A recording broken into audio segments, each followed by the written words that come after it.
Hello and welcome to my channel. Today I'm here with Percy Bysshe Shelley's Ode to the West Wind. Ode to the West Wind, as the title of the poem shows, is an ode. Odes are very old kinds of poems, as they can be dated back to the time of the Olympic Games, the original Olympics, where some songs were written for the athletes who could win a competition there. So odes, in their uh, overall nature, are poems written to eulogize someone or something, and many of them are occasional. So Percy Shelley here is writing an ode, to use an old genre, and he tries to keep the regularity, as we have regular odes and irregular odes, or odes which repetitively same the same structure. So there are different forms of odes. Odes have intricate stanza forms like pandaric odes, or they may follow the repetition of the stanza pattern like Horatian odes.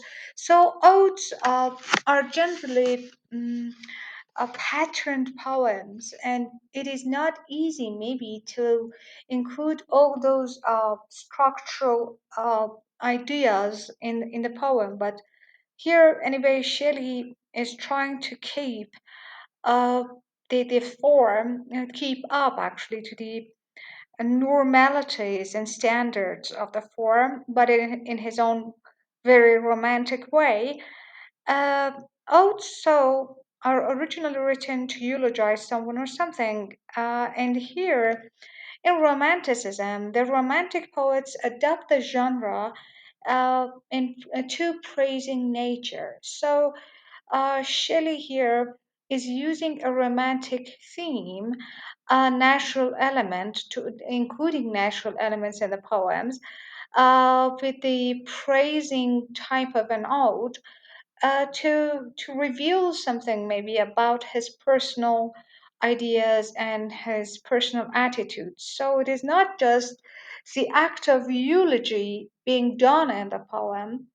Through eulogizing the West Wind, Shelley is revealing something about his own mentality in the poem, like his other romantic fellow poets, who also invited the audience to identify the speaker of the poem with the very figure of the poet behind its composition.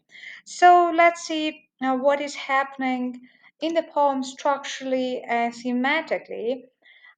Percy Shelley was very talented. He from his very childhood showed the signs of cleverness. He could memorize long poems. He could write even imaginative text. So from the very beginning, the family knew that their son is extraordinarily different from his peers, and they thought that maybe he has to be well educated, so they sent him to Oxford. But as an atheist, he uh, brave in a very brave way, uh, uh, uh, represented his religious ideas and even invited the professors at Oxford uh, to, to to a kind of meeting to convince them of the convenience of his ideas on the necessity of atheism, as the article he and his friend had written. Anyway, he was sent out of Oxford. The relationship with his family was not fine, especially with his father, who had to provide him with money. So many problems ensued. Finally, after many problems, ebbs and flows, his first marriage, then his friendship with Mary Wollstonecraft Godwin, and then their later marriage and making Mary later on Mary Shelley. He could not live in England at the end of the day, because of all those people told each other about them. They were not safe. They were like celebrities, and they could not easily leave. in their own country. And because maybe England was not providing Shelley with the freedom of speech he always expected, he could not fly high enough in England of the time. He left his country and he was living in Italy while he wrote this poem. And this has affected some aspects of the poem. As the poem is set in Italy, so we have some markers and some signs about that location. So the setting of the poem is obviously Italy, as he mentions Mediterranean as well, Mediterranean Sea in the poem. And as he uses or he mingles his ode with a very famous Italian genre, which is terza rima. Terza rima is the form of poetry originally used by Dante in his Divine Comedy or Commedia, and it has a very obvious characteristic. Look at the rhymes here, being the final words and the rhymes which are made, being dead and fleeing, and then the word dead is rhyming with two other words in the next stanza, red and bed, and then thou here is somehow uh, making a rhyme with low and blow, and until with fill and hill.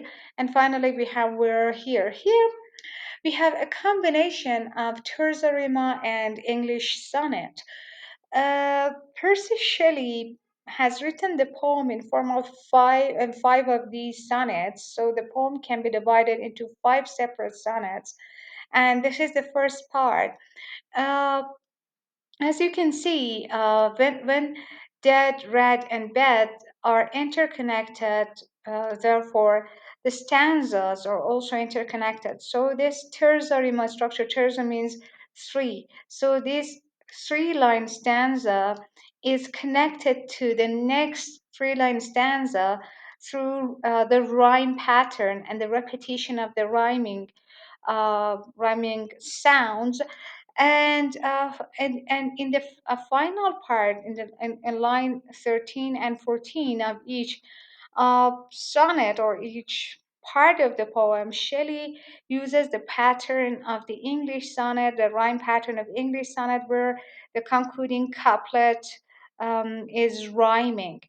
So with this combination, Shelley gives connection and interconnection, and at the same time a sense of completion and closure to each part of his poem. And interestingly, each each sonnet or each part of the poem is connected to the other parts, as Shelley includes the four elements, four essential elements of life in four of these five stanzas. So the poem starts with an apostrophe when you address someone or something in a poem. O wild west wind. And we see the repetition or the alliteration of the west sound in the poem, and it can bring to mind the sound of the wave. Oh, wild west wind, like like the sound of the wind. It can be produced in the nature. And as you can see, west wind is capitalized, both W's are capitalized. Shelley was a non believer, but his being a non believer doesn't mean that he could not accept the presence of an almighty kind of a being in the world, in the universe. Shelley was against Christianity and what the institution of the church represented, but he believed that we are all part of a whole. So there is a whole, there is an ideal world. And from that ideal whole, we're scattered. And each time through our lives, we try to get connected back to that original spot, to the whole. So he believes in the necessity, interrelationship, and interaction apart in the whole. And here, the west wind, maybe the universe's spirit or a symbol for it, and how he tries to get back to the whole. So he's now the part, he wants to be part of the whole, as we see and as he urges in the later stages of the poem. So let's read. I talked about the four elements. This part, the first part, is about soil.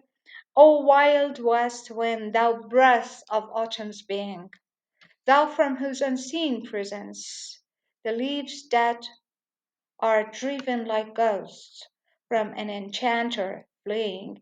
The west wind makes the leaves move in the air as if they are fleeing or flying away, escaping from an enchanter, because we cannot see the enchanter, the like ghosts from an unseen enchanter. Yellow in black, in pale, and hectic red. Hectic, hectic red is not a healthy red. It's feverish red. Yellow and black and pale and hectic red, pestilence-stricken multitudes. The leaves.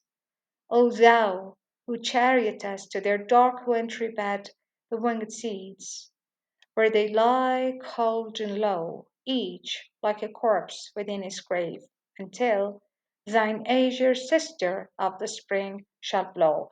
The poem starts with a combination of autumn and spring, the death of nature, and revitalization of nature, and its revival.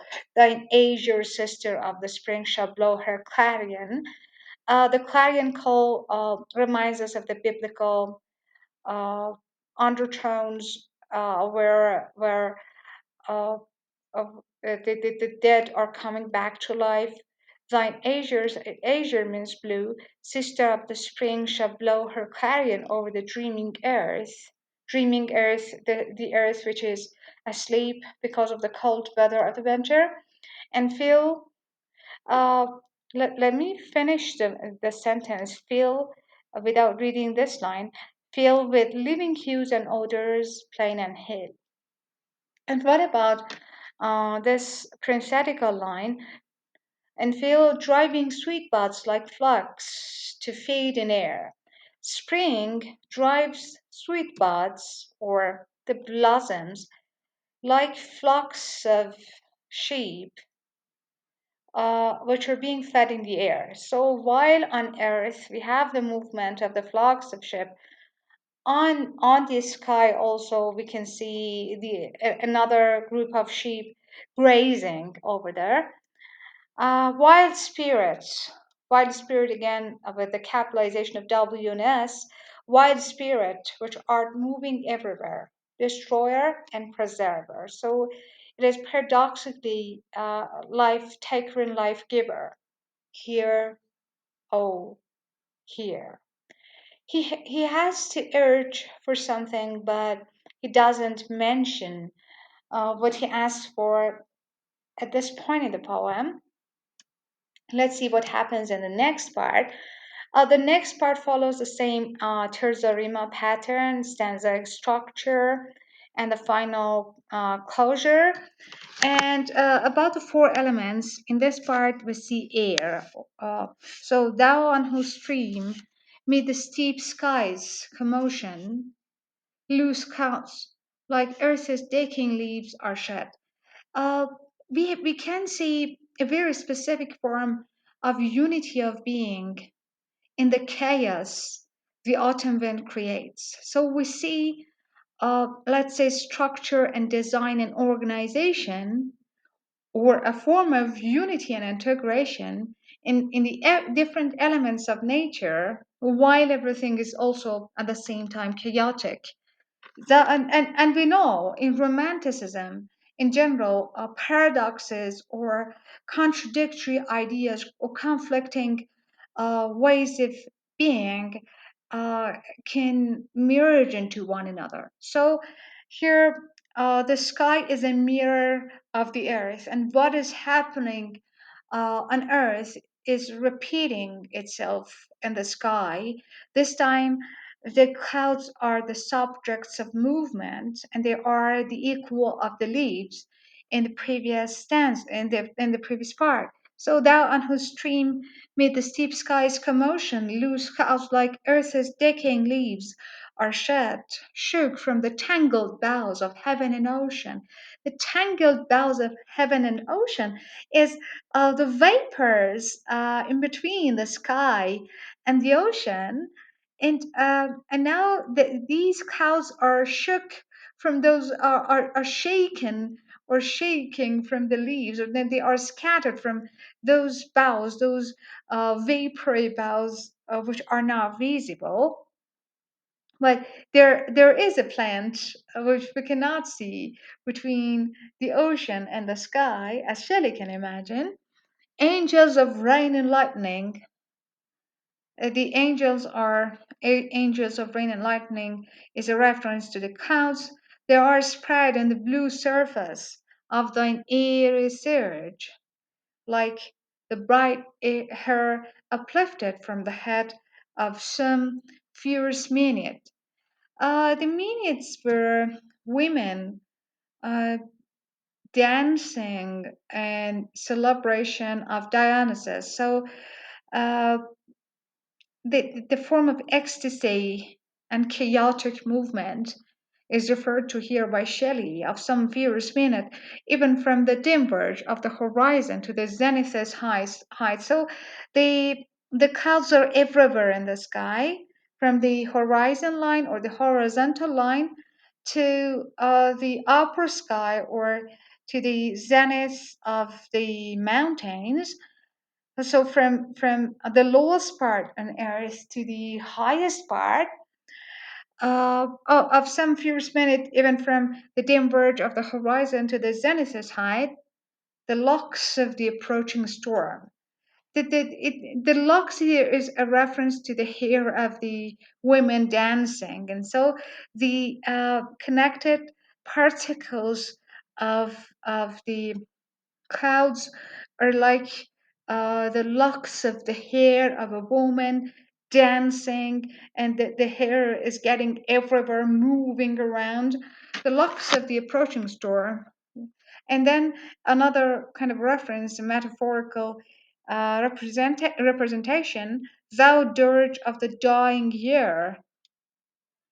Again, the west wind is the reference to which the scourging night will be the dome of a vast sepulchre.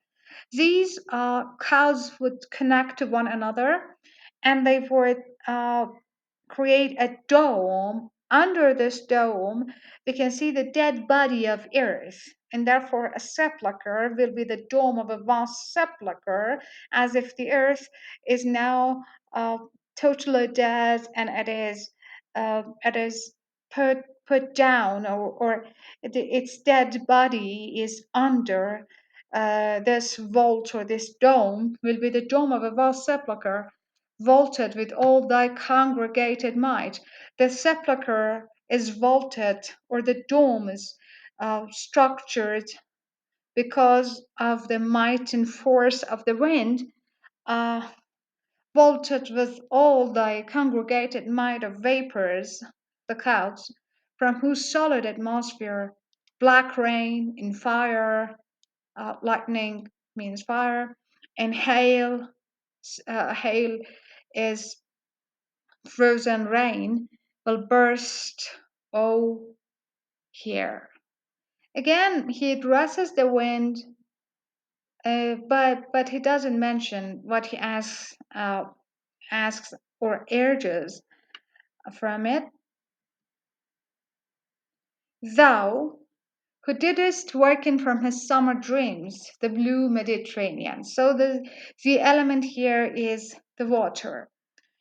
Though in the water there is, under the water there is the same condition. So over the ground, under the ground, in the sky, we experience a similar situation, natural condition. Thou who didst waken from his summer dreams the blue Mediterranean, where he lay lulled by the coil of his crystalline streams. And we can see the repetition of the sound lit here, the blue Mediterranean, where he lay lulled by the coil of his crystalline streams. maybe to kind of bring the sounds of a lullaby to the mind. Uh, Beside a Apamosyl in Bayes Bay, a Apamosyl is made out of the stones thrown out of a volcano. Besides a Apamosyl and Bayes Bay, and Bay was formerly in ancient times a place where the rich Italians uh, stayed in during the summer, and saw in sleep old palaces and towers, which are now places where nobody lives in, quivering within the waves' intenser day. Either their images quivering, their reflection is actually quivering on the surface of the water, or they are under the water. And when you look at them from above, you see some waves, or you see a shakiness, a quivering within the waves' intenser day, all overgrown with azure moss and flowers so sweet, the sense faints picturing them, and you see the repetition of the word azure, thou for whose path the Atlantic's level powers, level waves, cleave themselves into chasms. When the west wind passes the Atlantic, the waves become mountains. They become bigger, and there is made a chasm between them. They are so high that from the top to the lowest part of the wave, you can discern or recognize a kind of a chasm. Cleave themselves into chasms, while far below the sea blooms, far below the sea blooms and the oozy woods, which were the sapless means pale, colorless, foliage, leaves of the ocean, know thy voice and suddenly grow grey with fear. Exactly what happens over the ground is happening under the water, and tremble and despoil themselves. Oh, here. After mentioning what is happening on earth, in the sky, and under the water, finally the poet talks about what he wishes to take from the wind. If I were a dead leaf, and uh, this is the second type of condition. If I were a dead leaf, it's impossible. If I were a dead leaf, thou mightest bear. If I were a swift cloud to fly with thee, a wave to pant beneath thy power. So he's gathering all of the images of the poem together and giving us again a kind of a circular format, and share the impulse of thy strength, only less free than thou, O uncontrollable. If even I were as in my boyhood, if I can go back to my childhood, which is again impossible, and could be thy comrade of thy wanderings over heaven when I was a child, I was just like you, as then when to outstrip thy sky speed scarce seemed a vision. When I was a child, I was as fast as you. I would never. If I was as powerful as my childhood, and we know in romanticism, childhood is very important. The child is the father of the man. I would never have striven as thus with thee in prayer, in my sore need. If I was like my childhood, I would never have asked thee something. But I'm not. Oh, and now the poet addresses his urge. Oh, lift me as a wave, a leaf, a cloud. I fall upon the thorns of life. I bleed. Uh, Falling upon the thorns of life and bleeding brings the image of Jesus Christ to the mind. It is paradoxical somehow, as I told you, Shelley was against what the church represented. and maybe the Holy Bible and everything. But this doesn't mean he didn't take the story out of it. Romantics like Shelley were prophetic figures as well, or as they call themselves, they are poet prophets. The poet prophets can see, can imagine, can foresee also what is going to happen in the future. And Shelley has this prophetic kind of idea. But now he's a Jesus Christ which has fallen upon the thorns of life. So he is a prophet nobody cares for.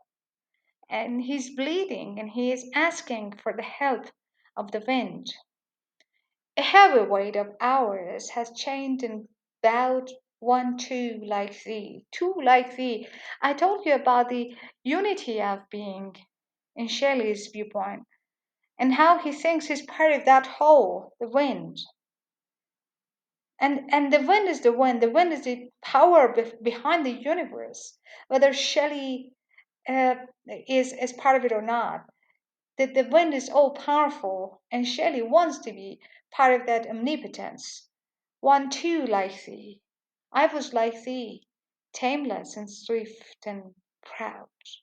But I'm none of them at this time, and I want to be part of you. I'm scattered from you. In Romanticism, being separated is always negative, and being reintegrated is always positive.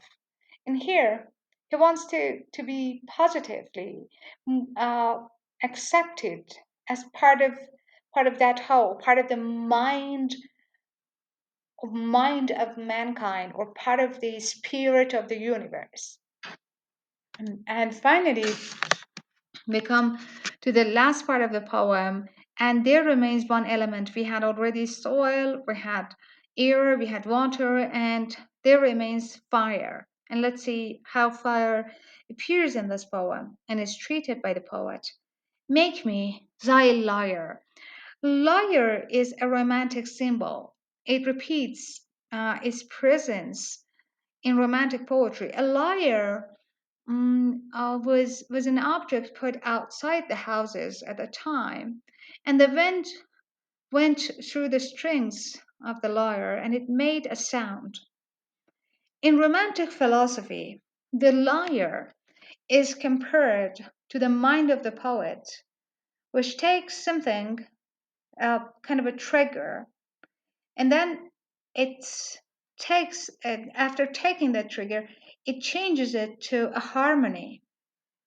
So here the mind of the poet is the lyre maybe, and here he also asks to be the lyre of the wind because his own lyre or maybe is not working, or maybe no wind is moving across his strings.